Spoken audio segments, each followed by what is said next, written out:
Spirituality అంటే ఏంటి? హాయిగా జీవించడం అనమాట. కానీ మనం అది ఎలా అర్థమవుద్దంటే, మన నేచర్‌ని చూస్తే అర్థమవుద్ది. కానీ మన ప్రపంచంలో గాని ఎక్కడికెళ్ళినా ఏముంది? స్పిరిచువాలిటీ అంటే కాషాయ బట్టలు ధరించడం, కొన్ని నియమాలు పాటించడం, లేదా ధ్యానం చేయడం, ఇవన్నీ మనం అనుకుంటాం అనమాట. కానీ అవన్నీ అక్కర్లేదనమాట. ఎందుకంటే నిజమైన స్పిరిచువాలిటీ వ్యక్తులు మనం చూస్తే, వాళ్ళిప్పుడు అవన్నీ ఏమి చెప్పరనమాట. సో, వాళ్ళు ఎప్పుడూ అనంతమైన ప్రేముంటది. చాలా పాజిటివ్‌గా ఉంటారనమాట అలాంటి వ్యక్తులందరూను. అయితే ఇప్పుడు పని విషయంకొచ్చినప్పటికి మనం చాలామంది మనకిష్టం లేని పనే చేస్తూ ఉంటామనమాట. అందుకే ఫస్ట్ మనకు మనం అర్థమైన తర్వాత ఏం పని చేయాలి? ఎంత పని చేయాలి? అర్థమవుతుందన్నమాట. ఇప్పుడు భగవద్గీతలో ఒక శ్లోకం ఉంటదనమాట. ఏంటంటే "పని చెయ్యి ప్రతిఫలం ఆశించకనమాట." దాని అర్థం ఎప్పుడు మనకు అర్థమవుద్దంటే, సో, మనకు మన గురించి మనకు కంప్లీట్‌గా అర్థమైన తర్వాత ఆ మీనింగ్ మనకు అర్థమవుతుందన్నమాట.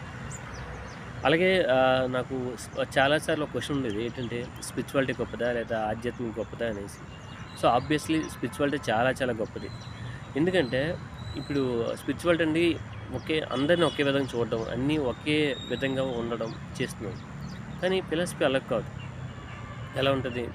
వీళ్ళు నా వాళ్ళు, లేదంటే వాళ్ళు వేరే వాళ్ళు, లేదంటే ఈ పనే చేయాలి, ఇంతే చేయాలి, ఇంతే మాట్లాడాలి అని ఒక డివిజన్ సెపరేట్ చేస్తుందనమాట ఫిలాసఫీ. సో, అందుకే నాకు స్పిరిచువాలిటీ చాలా ఇష్టం. ఇంకా చాలా పాయింట్స్ ఉన్నాయి. సో, మీతో వచ్చే వీడియోలో కొన్ని షేర్ చేద్దాం. సో, ఇలా ఈ కంటెంట్ మీకు నచ్చినట్లయితే సబ్స్క్రైబ్ అండ్ షేర్ చేయండి.